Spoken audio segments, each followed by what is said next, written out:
Good morning, I'm Lizzie. Today we're going to be talking about designing ADOPTS. I showed you guys how to sell ADOPTS already, so how do you design them? I'll walk you through my personal process from brainstorming ideas to making your ADOPTS stand out, and maybe give you some advice on my experience that I've had in the past. Skip this part if you already know what an adopt is, but adoptables are pre-made or custom character designs that people will sell or trade online. Adoptables can be used in various ways, to being used in stories that you come up with, to just collecting them as collectibles, which I like to do a lot of the time as well. So first things first, you cannot go in blind when designing characters.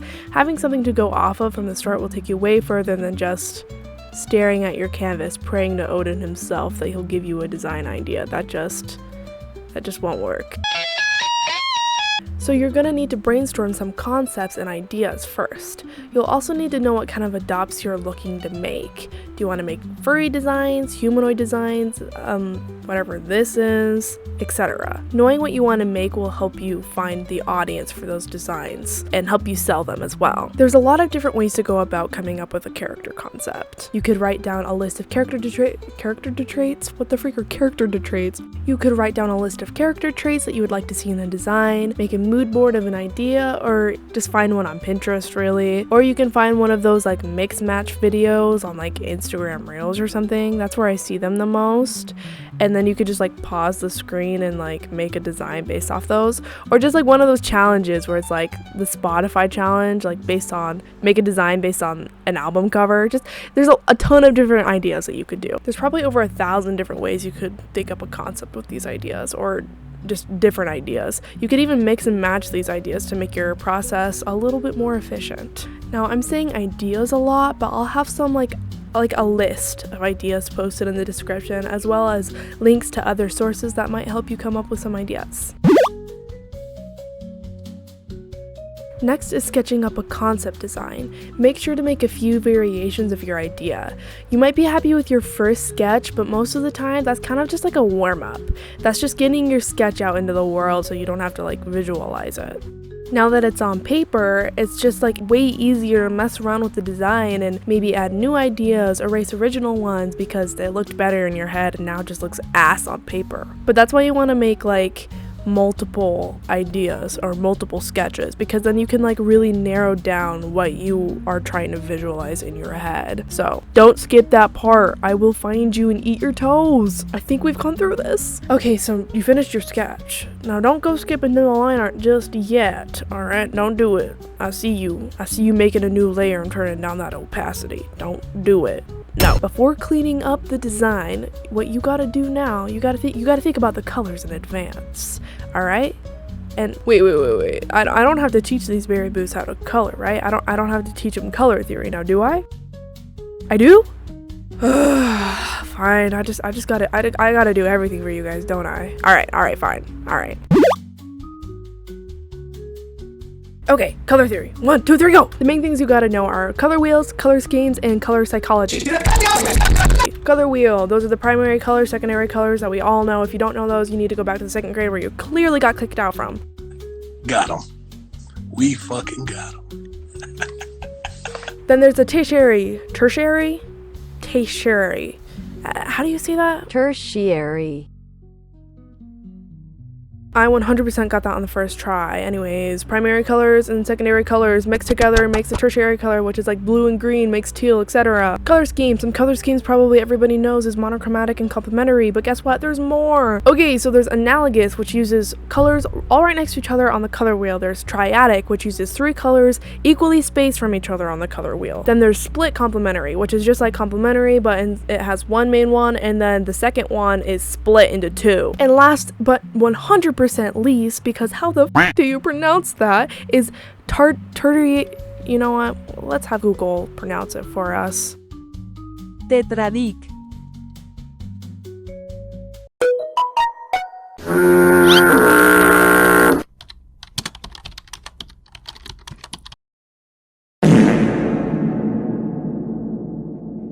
It uses 4 colors equally squared from each other, making a square on the color wheel, okay?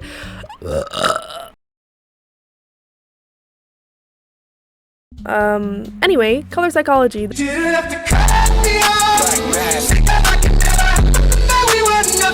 this one's pretty self-explanatory. It's basically just like associating colors with feelings. So blue being typically associated with calmness, sadness, etc. Red being associated with anger, love, and passion, etc., etc. Most of the time people already associate colors with things, but if you don't know, it's an easy fix. It's an easy search on Google. Not only does this apply to hue, but it also applies to color temperature and saturation. So cooler colors are more associated with calmer characters, while warmer colored characters might be more energetic. For saturation, it's kind of the same, where the more saturated the character is, the more alive and energetic they might seem.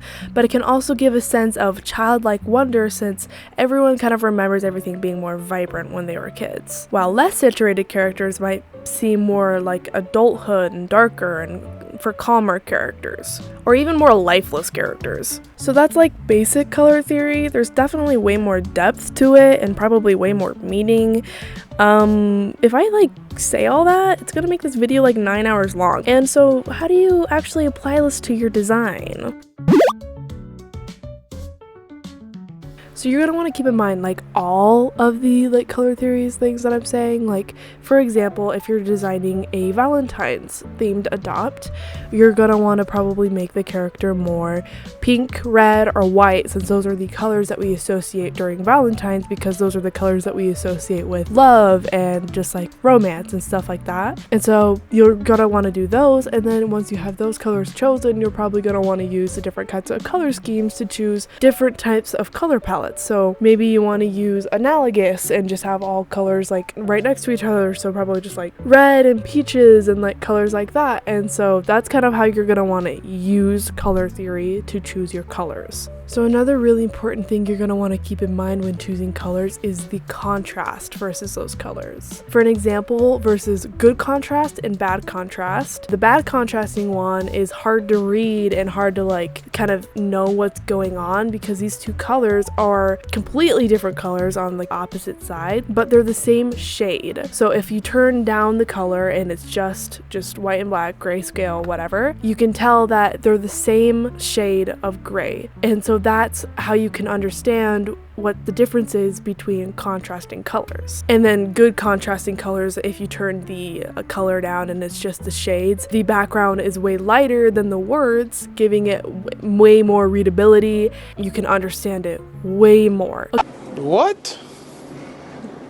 Bro, what are you talking about, man? A good way to practice being able to recognize the difference in contrast is drawing in grayscale, because when you're drawing in grayscale, you're forced to use the mixes between white and black. You're forced to use white as highlights and black as shadows, or just different shades of that, so like darker grays, lighter grays, etc.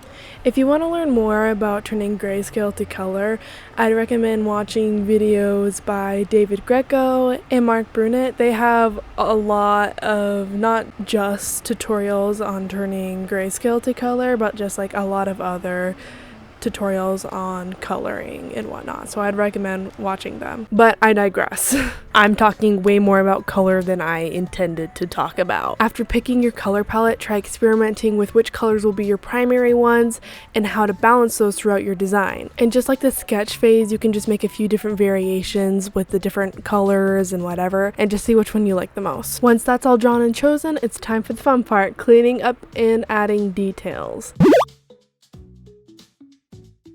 While cleaning up might not be fun, kind of depends on the person, adding details is sure fun, at least for me.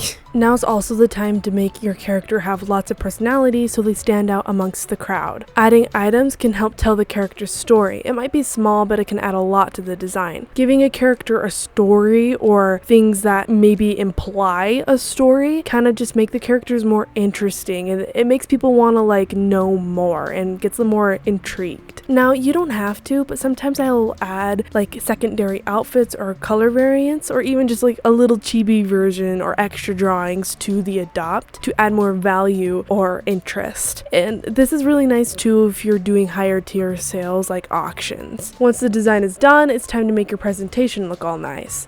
Keeping the background clean or soft so the design stands out will help a lot. It doesn't really matter what the background is as long as it's not taking away from the design. You're essentially making an ad for your character design, so you need to make sure that the design is eye-catching matching, especially on a platform like Toy House where characters are being uploaded hundreds of thousands of times a day. So you need to ask yourself, what makes mine different? Why do people want to click on my design versus the rest of the crowds? Is it the uniqueness of the design? Is it an uncommon species that people don't see very often? Maybe it's a color palette. Maybe it's a poppy color palette with like a lot of colors that just happen to look really well together, etc. In the description, you can add like inspiration that you had for the design or the species or a description. Stuff like this will tell a story about the character and like how they were made and where they came from.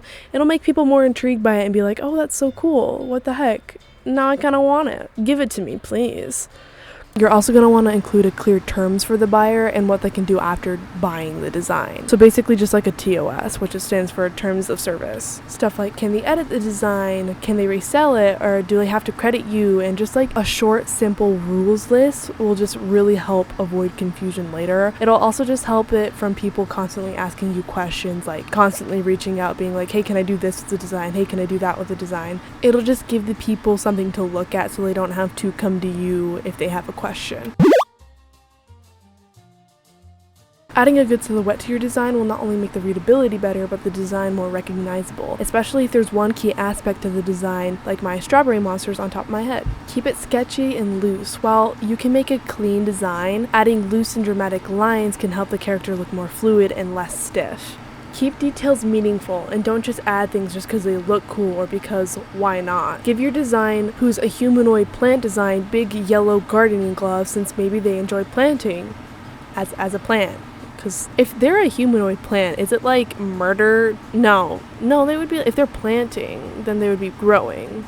So are they like the mother of all plants? And that's all I have for you guys. I did plan to make more of a drawing process video rather than just like a talking one, but I didn't have the time to make a whole adopt from scratch, from start to end.